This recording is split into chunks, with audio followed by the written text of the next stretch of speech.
ಕಳಪೆ ಮಾಡೋರು ಕ್ಯಾಪ್ಟನ್ ಅಂತ ಅಂದಾಗ ತಲೆಯಲ್ಲಿ ಬುದ್ಧಿ ಇರಬೇಕು. ಕ್ಯಾಪ್ಟನ್ಸಿಗಿಂತ ನನಗೆ ಅವ್ರು ಅನ್ಸಿದ್ದು ಒಬ್ಬ ಕಾಂಟ್ರಾಕ್ಟರ್ ಅಂತ ಅನ್ನಿಸ್ತು. ಕೊಟ್ಟಂತ 6 ಕಾರಣಗಳಲ್ಲಿ ಒಬ್ಬರಿಗೂ ಕೂಡ ನನಗೆ ನೀವು ಕೊಟ್ಟಿದ್ದ ಕಾರಣ ಸರಿ ಅನ್ನಿಸ್ಬೇಕು. ಅಧಿಕಾರವನ್ನ ದುರುಪಯೋಗ ಮಾಡಿಕೊಂಡಿದ್ದೀನಿ. ಚೀನಿ ಮಿಣಿ ಓಕೆ, ಒಂದು ಅಡಿಗೆ ಮಾಡಬೇಕು ಅಂದ್ರೆ ಕ್ಯಾಮ್ರಾ ಅವ್ರ ಕಡೆ ಟರ್ನ್ ಆಗಬೇಕು, ಬ್ಯಾಟ್ರಿ ಹಾಕೊಳ್ಳೋದಕ್ಕೆ ಕ್ಯಾಮ್ರಾ ಟರ್ನ್ ಆಗಬೇಕು ಅಂತ ಕೊಟ್ರಿ ನೋಡಿ, ನಿಜವಾಗ್ಲೂ ನನಗೆ ಇಲ್ಲಿ ಘಾಸಿ ಆಯ್ತು. ಪ್ರಾಪರ್ ರೀಸನ್ಗಳು ತುಂಬಾ ಕರೆಕ್ಟ್ ಆಗಿರ್ಬೇಕು ನಾಮಿನೇಟ್ ಮಾಡುವಾಗ. ಬಿಗ್ ಬಾಸ್ ಮತ್ತೊಂದು ವಿಡಿಯೋಗೆ ಎಲ್ಲರಿಗೂ ಕೂಡ ಸ್ವಾಗತ. ಈಗಾಗಲೇ ರಾತ್ರಿ ನೀವೆಲ್ಲರೂ ಕೂಡ ಶುಕ್ರವಾರದ ಇದು ನೋಡಿದ್ರಿ. ಇವತ್ತು ಶನಿವಾರ 15/11/2025. ಇವತ್ತು ಕಿಚ್ಚನ ಪಂಚಾಯತ್ ಇರುತ್ತೆ. ಪ್ರತಿಯೊಬ್ಬ ಕನ್ನಡಿಗರು ಕೂಡ ಕಾತುರದಿಂದ ಕಾಯ್ತಾ ಇರ್ತಾರೆ.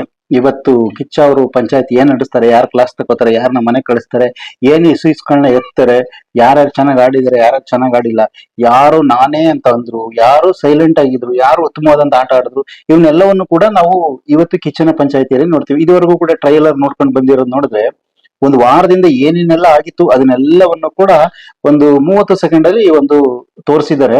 ನಿಜವಲ್ಲೂ ಕೂಡ ಗಾಬರಿ ಆಗುತ್ತೆ ಕೆಲವು ಕಂಟೆಸ್ಟೆಂಟ್ ಗಳಿಗೆ, ಯಾರು ಹೋಗ್ತಾರೆ ಯಾರು ಬರ್ತಾರೆ ಅನ್ನೋದು ಗೊತ್ತಾಗೋದಿಲ್ಲ. ಅದ್ರಲ್ಲಿ ಒಬ್ಬೊಬ್ರದ್ದು ಒಂದೊಂದು ನೋಡ್ತಾ ಹೋದ್ರೆ ಅಂತಂದ್ರೆ ನಿಮ್ಗೆಲ್ರು ಕೂಡ ನಿನ್ನೆ ಉತ್ತಮವಾಗಿ ಆಟ ಆಡಿ ಕ್ಯಾಪ್ಟನ್ ಆಗಿರುವಂತ ರಘು ಅವ್ರು ಇರ್ಬೋದು, ಎಲ್ಲ ತುಂಬಾ ಜನ ಇದೆ. ಅದರಲ್ಲಿ ನಾಮಿನೇಟೆಡ್ ಆಗಿರುವಂತ 8 ಜನದಲ್ಲಿ ರಘು ಅವರು ಕೂಡ ಒಬ್ರಿದ್ದಾರೆ. ಯಾರು ಮನೆಗೆ ಹೋಗ್ತಾರೆ, ಯಾವ ಕಾರಣದಿಂದ ಹೋಗ್ತಾರೆ, ಒಬ್ಬೊಬ್ರದ್ದು ಒಂದೊಂದ್ ತರ ಇದೆ. ಅವ್ರವ್ರ ದೃಷ್ಟಿಕೋನದಲ್ಲ ಆಟ ಆಡಿದ್ರೆ ಇವತ್ತು ಯಾರು ಹೋಗ್ತಾರೆ ಅನ್ನೋದಂತೂ ಗೊತ್ತಿಲ್ಲ. 8 ಜನದಲ್ಲಿ ಅಶ್ವಿನಿ ಅವರು, ಸುದ್ದಿ ಅವರು, ರಘು ಅವರು, ರಕ್ಷಿತಾ, ಜಾನ್ವಿ, ಮತ್ತೆ ರಿಷಾ, ಧ್ರುವಂತ್, ರಾಸಿಕಾ, ಇಷ್ಟು ಜನ ನಾಮಿನೇಟೆಡ್ ಆಗಿರುವಂತ 8 ಜನ. ಈ 8 ಜನದಲ್ಲಿ ಯಾರಿಗೆ ಕನ್ನಡಿಗರು ವೋಟ್ ಅನ್ನ ಜಾಸ್ತಿ ಹಾಕಿರ್ತಾರೆ, ಯಾರು ಮನೆಗೆ ಹೋಗ್ಬೇಕು ಅಂತ ಹಾಕಿರ್ತಾರೆ, ಮತ್ತೆ ಬಿಗ್ ಬಾಸ್ ಅವರೆಲ್ಲಾ ಚಲನವಲನಗಳನ್ನ ತೀರ್ಮಾನ ಮಾಡಿ ಹೇಗೆ ಯಾರನ್ನ ಇದ್ ಮಾಡ್ಬೇಕು ಅಂತ ಹೇಳಿ ಕಳಿಸ್ತಾರೆ ಅನ್ನೋದೆಲ್ಲ ಗೊತ್ತಾಗುತ್ತೆ. ಅದರಲ್ಲಿ ಮೊದಲನೇಗೆ ರಿಷಿಕಾ ಅಂದ್ರೆ ಕಳೆದ ಒಂದು 4 ವಾರದಿಂದ ಸುಮ್ಮನೆ ಇದ್ದಂತ ರಿಷಿಕಾ ಸಿಕ್ಕಾಪಟ್ಟೆ ಸೌಂಡು, ಅರ್ಚಾಟ, ಚೀರಾಟ, ಅವರ ಕೆಲವೊಂದು ನಡೆಗಳು, ಆ ಕಡೆ ಈ ಕಡೆ ಮಾತಾಡೋದು, ಇದನ್ನ ಬಿಗ್ ಬಾಸ್ ಯಾವ ತರ ಮಾತಾಡ್ತಾರೆ ಅದು ನಮಗ್ ಗೊತ್ತಿಲ್ಲ.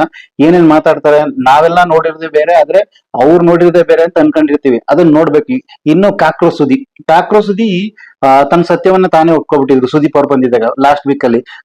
ನೀವು ನಾನ್ ಕಳಪೆ ಆಗ್ಬೇಕಾಗಿತ್ತು, ಆದ್ರೆ ಅದಕ್ಕೋಸ್ಕರ ನಾನು ಗಿಲ್ಲಿಗೆ ಕಳಪೆ ಅಂತ ಕೊಟ್ಬಿಟ್ಟಿದ್ವಿ, ಅದಕ್ಕೆ ನಾನು ಸೇವ್ ಆಗಿದ್ದೀನಿ, ನನ್ ಕೈಲಿ ಆಟ ಆಡಕ್ ಆಗ್ತಾ ಇಲ್ಲ ಅಂತ ಹೇಳಿ ಕೆಲವೊಂದು ಇದ್ ಮಾಡ್ರು. ಮತ್ತೆ ಅತ್ತ ಇತ್ತ 2 ಕಡೆ ಆಟ ಆಡ್ತಿದ್ರು, ಮತ್ತೆ ಕೆಲವು ಕಡೆ ಚೆನ್ನಾಗಿ ಮ್ಯಾನೇಜ್ ಮಾಡ್ತಿದ್ರು. ಅವ್ರನ್ನ ಕಳಿಸ್ತಾರ ಮನೆಯಿಂದ ಆಚೆಗೆ ಅದು ಗೊತ್ತಿಲ್ಲ. ಇನ್ ನೆಕ್ಸ್ಟ್ ಮಾಳು ವಿಚಾರದಲ್ಲಿ ಮಾಳು ಕ್ಯಾಪ್ಟನ್ ಆಗಿದ್ದಾಗ ಹಲವಾರು ವಿಚಾರಗಳಲ್ಲಿ ತುಂಬಾ ಸ್ಟ್ರೈಟ್ ಫಾರ್ವರ್ಡ್ ಆಗಿದ್ರು. ತುಂಬಾ ಜನಕ್ಕೆ ಇಷ್ಟ ಆಗ್ತಿತ್ತು. ಅದು ಒಳಗಡೆ ಇದ್ದಂತ ಟೀಮ್ ಅಲ್ಲಿ, ಅದರಲ್ಲಿ ಎಸ್ಪೆಷಲಿ ಅಶ್ವಿನಿ ಮೇಡಮ್ ಅವ್ರ ಟೀಮ್ ಅಲ್ಲಿ ಇದ್ದಂತವ್ರು ಎಲ್ಲರೂ ಕೂಡ ನಿನ್ನೆ ಮಾಳುನ ಕಳಪೆ ಅಂತ ಮಾಡಿ ಜೈಲ್ಗೆ ಹಾಕಿದ್ದಾರೆ.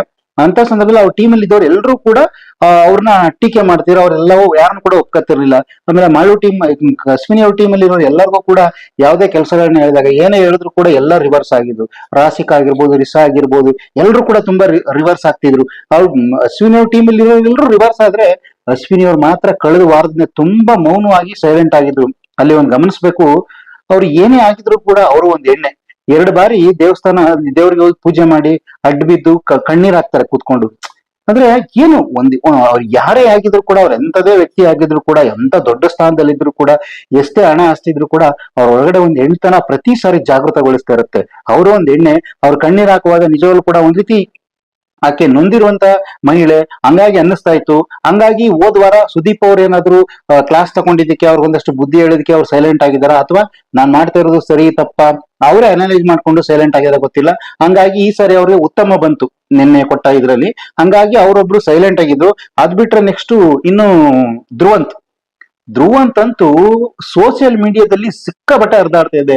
ಇವನು ವೇಸ್ಟ್, ಇವನ್ ಕಳಿಸ್ಬೇಕು, ಇದ್ ಮಾಡ್ಬೇಕು, ಅದ್ ಮಾಡ್ಬೇಕು. ಯಾಕಂದ್ರೆ ಒಂದೊಂದ್ಸರಿ ಒಂದೊಂದ್ ತರ ಮಾತಾಡ್ತಾರೆ. ನಾನು ಮೂಲತಃ ಬಂದು ಮಡಿಕೇರಿಯವನು ಅಂತ ಒಂದ್ಸರಿ ಹೇಳ್ಕೊತಾರೆ, ಇನ್ನೊಂದ್ಸರಿಗೆ ನಾವು ಮಂಗಳೂರವರು, ನಮ್ಮ ಮಂಗಳೂರು ಸೈಡ್ ಅಲ್ಲಿ ಕನ್ನಡವನ್ನ ಇದು ಉಂಟಾ ಅದು ಉಂಟಾ ಅಂತ ಹೇಳಿ ರಕ್ಷಿತಾನೇ ತುಂಬಾ ಟಾರ್ಗೆಟ್ ಮಾಡ್ಕೊಂಡು ರಕ್ಷಿತಾ ವಿಚಾರದಲ್ಲಿ ತುಂಬಾ ಡಬಲ್ ಗೇಮ್ ಅಂತ ಹೇಳಿ ನೋಡ್ತಿರೋ ವೀಕ್ಷಕರೆಲ್ಲರೂ ಕೂಡ ತುಂಬಾ ಹೇಳ್ತಿದ್ದಾರೆ. ಯಾಕೆಂದ್ರೆ ಮಲ್ಲಮ್ಮ ಇದ್ದಾಗ ಮಲ್ಲಮ್ಮನ ತಾಯಿ ತರ ಅನ್ಕೊಂಡು, ರಕ್ಷಿತನ ತಂಗಿ ತರ ಅನ್ಕೊಂಡು, ನಾವೆಲ್ಲ ಒಂದೇ ಭಾಗದವರು, ನಮ್ಮ ಮಂಗಳೂರು ಸೈಡ್ ಅವರು ಅನ್ಕೊಂಡು ಪ್ರೀತಿಯಿಂದ ನೋಡ್ತಿದ್ದಂತ ಧ್ರುವಂತು ಎಲ್ಲರಿಗೂ ಒಂದ್ ರೀತಿ ಚೆನ್ನಾಗಿದ್ದಾರೆ, ನೋಡಕ್ಕೆ ಒಳ್ಳೆ ಹ್ಯಾಂಡ್ಸಮ್, ಸೂಪರ್ ಆಗಿದ್ದಾರೆ, ಒಂದು ಒಳ್ಳೆ ವ್ಯಕ್ತಿತ್ವ ಪೋಟ್ರೆ ಆಗ್ತಾ ಇದೆ, ಸಖತ್ತ ಕಾಣಿಸ್ತಿದ್ದಾರೆ ಅಂತ ಅನ್ಕೊಂಡ್ರು. ಮಲ್ಲಮ್ಮ ಹೋಗ್ತಾ ಇದ್ದಂಗೆನೆ ಈ ಯಾರು ರಕ್ಷಿತ ಮೇಲೆ ಇದ್ದಕ್ಕಿದ್ದಂಗೆ ಅಪವಾದಗಳ ಮೇಲೆ ಅಪವಾದ.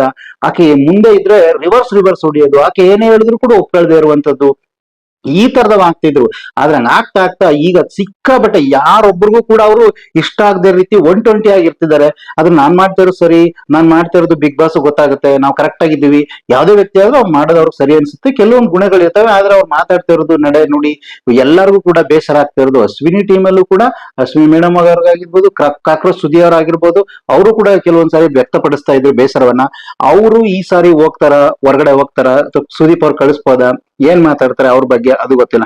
ಇನ್ನು ರಘು ಅಂತಂದ್ರೆ ರಘು ಅವರ ಒಂದು ಮ್ಯಾನರಿಸಮ್ಗೆ ಅವ್ರು ತೋರ್ಸ್ಬೇಕಾದ ರೀತಿನೇ ಬೇರೆ. ಆದ್ರೆ ಒಂದು ಮಾನವೀಯತೆ, ಒಂದು ಶಾಂತತೆ, ಒಂದ್ ರೀತಿ ಅವರ ವ್ಯಕ್ತಿತ್ವಕ್ಕೆ, ಅವರ ಒಂದು ಫಿಟ್ನೆಸ್ಗೆ ಸಖತ್ತಾಗಿ ಇಡೀ ಕರ್ನಾಟಕದಲ್ಲಿ ಮನೆ ಮಾತಾಡ್ತಿದ್ದಾರೆ. ಒಂದ್ ರೀತಿ ಸೈಲೆಂಟ್ ಆಗಿ ಎಲ್ರು ಕೂಡ ಮನೆ ಯಜಮಾನ್ ತರ.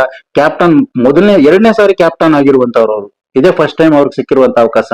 ಅದು ವೈಲ್ಡ್ ಕಾರ್ಡ್ ಎಂಟ್ರಿ ಆಗಿ ಬಂದು ಒಂದು 3 ವಾರ ಆದ್ಮೇಲೆ ಬಂದಂತವ್ರು ಕೂಡ ವೈಲ್ಡ್ ಕಾರ್ಡ್ ಎಂಟ್ರಿ ಆಗಿ ಬಂದು 2 ಸಾರಿ ಕ್ಯಾಪ್ಟನ್ ಆಗಿದ್ದಾರೆ. ಅಂದ್ರೆ ಜನ ಹೇಗೆ ಅವ್ರನ್ನ ಸ್ವೀಕರಿಸ್ತಿದ್ದಾರೆ, ಬಿಗ್ ಬಾಸ್ ನಲ್ಲಿ ನಡ್ಕೋತಿರೋ ರೀತಿಗಳು ಹೇಗಿದೆ, ಅವೆಲ್ಲವೂ ಕೂಡ ಪಾಯಿಂಟ್ ಔಟ್ ಆಗ್ತವೆ. ಇನ್ ನೆಕ್ಸ್ಟ್ ಗಿಲ್ಲಿ ಇಲ್ದೇನೆ ಬಿಗ್ ಬಾಸ್ ಇಲ್ಲ ಅಂತ ಜನ ಹೇಳ್ತಾರೆ. ಖಂಡಿತವಾಗಿ ಕೂಡ ಗಿಲ್ಲಿನ ಒಂದು ವಾರ ಹೊರಗಡೆ ಇಸ್ಬಿಟ್ಟು ಆಟ ಆಡಿಸಿದ್ರೆ ಇನ್ನೇನು ಆಟನೇ ಇಲ್ಲ ಅಂತ ಗಿಲ್ಲಿನ ಬೇಡ ಅಂತ ಅನ್ನೋರು ಕೂಡ ಹೇಳ್ತಾರೆ. ಆದ್ರೆ ಗಿಲ್ಲಿ ಎಲ್ಲಾ ಕಡೆನೂ ಕೂಡ ಮೂಗ್ ತೋರಿಸ್ತಾನೆ, ಎಲ್ಲಾ ಕಡೆ ಕಾಮಿಡಿ ಮಾಡ್ತಾನೆ ಅಂತ ಹೇಳ್ತಾರೆ. ಆದ್ರೆ ಕಾಮಿಡಿ ಅಲ್ಲಿ ಇಲ್ಲ ಅಂತಂದ್ರೆ ಬಿಗ್ ಬಾಸ್ ನೋಡಕ್ ಯಾರಿಗೂ ಇಷ್ಟ ಆಗಲ್ಲ ಅಂತ ನೋಡ್ತಾ ಇರುವಂತ ವೀಕ್ಷಕರು ಹೇಳ್ತಾರೆ. ಆದ್ರೆ ಈಗ ಈ ಸರಿ ಗಿಲ್ಲಿಗೆ ಏನಾದ್ರು ವಾರ್ನ್ ಮಾಡ್ಬೋದು ಸುದೀಪ್ ಅವರು ಅಂತ ಅನ್ಕೋತೀನಿ. ಯಾಕೆಂದ್ರೆ ಅಶ್ವಿನಿ ಅವ್ರ ಟೀಮ್ಗೆ ಗಿಲ್ಲಿ ಅವ್ರ ಟೀಮ್ ಇಂದ ಒಬ್ರು, ಈ ಕಡೆಗೆ ಅಶ್ವಿನಿ ಅವ್ರ ಟೀಮ್ ಇಂದ ಗಿಲ್ಲಿ ಅವ್ರ ಟೀಮ್ಗೆ ಒಬ್ಬರನ್ನ ಕಳಿಸಿದಾಗ, ಗಿಲ್ಲಿ ಅವ್ರ ಟೀಮ್ ಇಂದ ಕಳಿಸಿದ ಯಾರನ್ನ ರಕ್ಷಿತಾ ಅವ್ರು ಕಳಿಸಿದಾಗ ಅವ್ರದ್ದು ಏನೇ ಕಾಂಪಿಟೇಷನ್ ಇದ್ರು ಕೂಡ ಅವ್ರ ಪರನೇ ಇರ್ಬೇಕು, ಯಾರು ರಕ್ಷಿತಾ.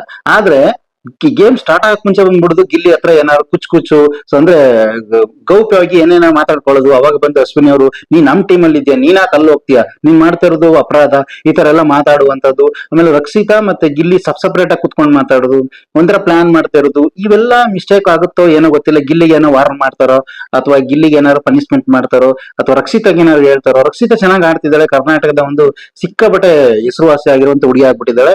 ಇನ್ ನೆಕ್ಸ್ಟ್ ಅದಾದ್ಮೇಲೆ ಧನುಸ್ಸು ಒಳ್ಳೆ ಆಟ ಆಡ್ತಿದ್ದಾರೆ. ಅವ್ರ ಮೇಲೂ ಹಲವಾರು ಕಂಪ್ಲೇಂಟ್ಗಳು ಅದಿದ್ದು ಸಮಸ್ಯೆಗಳಿದೆ. ಅದೇ ಹಂಗೆಲ್ಲ ನೋಡೋದಾದ್ರೆ ಇನ್ನು ಕಾಕ್ರೋಚ್ ಸುದಿದು ಆಯ್ತು, ಇನ್ನು ರಾಶಿಕಾ ಆಯ್ತು, ಧ್ರುವಂತ ಆಯ್ತು.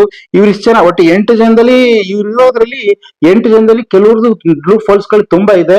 ಕಿಚ್ಚ ಸುದೀಪ್ ಅವರು ಯಾರನ್ನ ಮನೆಗ್ ಕಳಿಸ್ಬೋದು, ಯಾರನ್ನ ಉಳಿಸ್ಕೋಬಹುದು, ಯಾರ ಮೇಲೆ ಕಂಪ್ಲೇಂಟ್ ಹೇಳ್ಬೋದು, ನಮ್ಗೆ ಯಾರಿಗೂ ಗೊತ್ತಾಗಲ್ಲ. ಯಾಕೆಂತಂದ್ರೆ ಸುದೀಪ್ ಅವ್ರಿಗೆ ಮತ್ತೆ ಬಿಗ್ ಬಾಸ್ ಟೀಮ್ ಮಾತ್ರ ಇವ್ರು 24 ಅವರ್ಸ್ ಏನ್ ಆಟ ಆಡಿರ್ತಾರೆ ನಮ್ಗೆ ತೋರ್ಸೋದು ಬರೀ 1.5 ಗಂಟೆ ಟೈಮ್. ಅದ್ರಲ್ಲಿ ಯಾರು ಹೋಗ್ತಾರೆ, ಯಾರು ಉಳ್ಕತಾರೆ, ಅಥವಾ ಎಲ್ಲರೂ ಸೇವ್ ಮಾಡ್ಬಿಡ್ತಾರ ಗೊತ್ತಿಲ್ಲ. ಹಂಗಾಗಿ ಈಗ ಕಳೆದ ವಾರದಿಂದ ರಾಶಿಕಾ ರಿಷಾ ಇವ್ರಿಬ್ಬರದು ಸಿಕ್ಕಾಬಟ್ಟೆ ಅಬ್ಬರ, ಚೀರಾಟ ಅರ್ಚಾಟ ಸಿಕ್ಕಾಬಟ್ಟೆ ಆಗ್ಬಿಟ್ಟಿದೆ ಬಿಗ್ ಬಾಸ್ ಇದರಲ್ಲೇನೆ. ಕಳೆದ ವಾರ ಸುದೀಪ್ ಅವರೇ ಬಂದ್ ಹೇಳಿದ್ರು, ನೀವ್ ಹಿಂಗೆ ಅರ್ಚಾಡೋದು ಕಿರ್ಚಾಡೋದು ಹಿಂಗ್ ಮಾಡ್ತೀರ, ನೋಡ್ತಿರುವಂತ ಜನ ಟಿವಿ ಆಫ್ ಮಾಡ್ತಾರೆ. ಟಿವಿ ಆಫ್ ಮಾಡಿದ್ರೆ ಏನೋ ಮಾಡಕ್ಕಾಗಲ್ಲ. ಯಾವ ಬಿಗ್ ಬಾಸ್ ಕಾರ್ಯಕ್ರಮ ಯಾರು ನೋಡಿಲ್ಲ ಅಂದ್ರೆ ಬಿಗ್ ಬಾಸ್ ಇರಲ್ಲ. ಹಂಗಾಗಿ ನಿಮ್ ಚೀರಾಡ್ಬಾರ್ದು, ಇದನ್ನೆಲ್ಲ ನಿಲ್ಸ್ಬೇಕು ಅಂತ ವಾರ ಮಾಡಿದ್ರು ಕೂಡ ಸುದೀಪ್ ಅವರು ಹೋದ ಒಂದ್ ಬೆಳಿಗ್ಗೆಯಿಂದನೇ ಫುಲ್ ಚೀರಾಟ ಗರ್ಚಾಟ ಸಿಕ್ಕಾಪಟ್ಟೆ ನಡೀತಾ ಇತ್ತು. ಗೊತ್ತಿಲ್ಲ ಅವ್ರಿಗೆ ಏನಾದ್ರು ವಾರ್ನ್ ಮಾಡ್ತಾರ ಅಥವಾ ಅವ್ರನ್ನ ಏನಾರು ಕಳುಹಿಸ್ತಾರ ಗೊತ್ತಿಲ್ಲ. ಈಗ ಇರೋರಲ್ಲಿ ಸಿಕ್ಕಾಪಟ್ಟೆ ತುಂಬಾ ಒಂದ್ ರೀತಿ ಒಂದು ಟ್ರೆಂಡಿಂಗ್ ಇರುವಂತದ್ದು ಮನೆ ಕಳಿಸಿ ಅಂತ ಹೇಳ್ತಾ ಇರೋದು.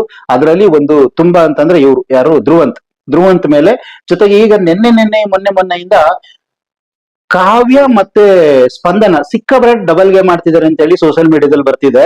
ಯಾಕೆಂದ್ರೆ ಸಪೋರ್ಟ್ ಇವ್ರಿಗೆ ಬಂದವರೆಲ್ಲರೂ ಕೂಡ ಅಶ್ವಿನಿ ಅವ್ರ ಗ್ಯಾಂಗ್ ಟೀಮ್ಗೆ ಸೇರ್ಕೋತಾ ಇದಾರೆ. ಇವರೆಲ್ಲರೂ ಕೂಡ ಉಲ್ಟಾ ಆಗ್ತಿದ್ದಾರೆ.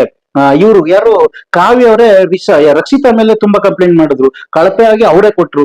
ಎಲ್ರಿಗೂ ಆಶ್ಚರ್ಯ ಆಗೋಯ್ತು. ಈ ತರದೆಲ್ಲ ಬದಲಾವಣೆಗಳಿದೆ. ನೋಡೋಣ ಕಿಚ್ಚ ಸುದೀಪ್ ಅವ್ರು ಬಂದು ಆ ಕಿಚ್ಚನ ಪಂಚಾಯತಿಲಿ ಏನೇನ್ ಹೇಳ್ತಾರೆ, ಏನೇನ್ ಮಾಡ್ತಾರೆ. ಪ್ರತಿಯೊಂದು ಅಪ್ಡೇಟ್ ಗಾಗಿ ನಮ್ಮ ಈ ಒಂದು ಚಾನೆಲ್ ನ ಸಬ್ಸ್ಕ್ರೈಬ್ ಮಾಡಿ, ಫಾಲೋ ಮಾಡಿ, ಶೇರ್ ಮಾಡಿ. ಇದೇ ರೀತಿ ಸಪೋರ್ಟ್ ಮಾಡ್ತೀರಿ. ನಮಸ್ಕಾರ, ಧನ್ಯವಾದ.